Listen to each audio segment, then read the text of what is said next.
Bonjour à tous.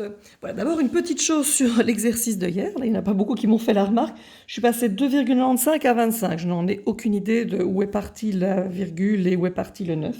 Donc du coup, évidemment, on change. Ça n'est pas, donc c'est 2,95. D'autant plus que sincèrement, un escalier qui ferait 81 degrés, vous imaginez un petit peu, c'est un escalier qui monte presque à angle droit. Ça n'a évidemment aucun sens. Autant pour moi. Toutes mes excuses. Donc on est à 36 degrés ici, bien entendu, pour l'exercice 6. Exercice 8. Vous avez donc le cerf-volant qui est tout en haut.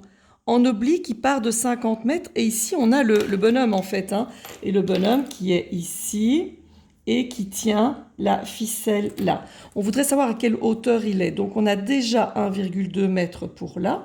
Et on cherche dans le triangle X, on sait que c'est un triangle rectangle, 80 degrés, 50 mètres. J'ai l'angle, l'hypoténuse, je cherche l'opposé, je pars avec mon sinus et je trouve 49 pour mon X.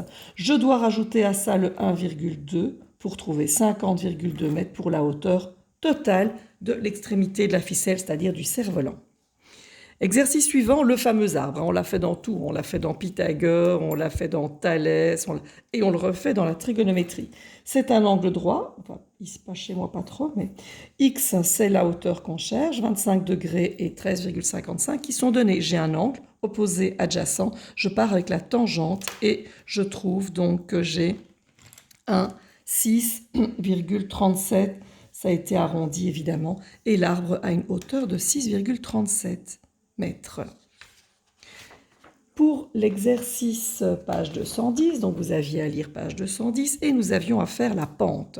La pente, c'est donc toujours la tangente, c'est la tangente de l'angle A qui se calcule 7 sur 24. Vous divisez 7 par 24.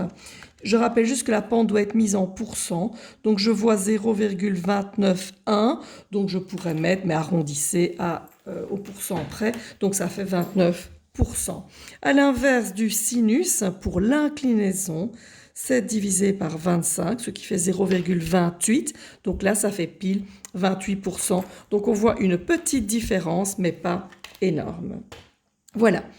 Et l'exercice qui sera à faire, mais ça c'est pour ce week-end. Si vous avez une question, n'hésitez pas. Bonne journée.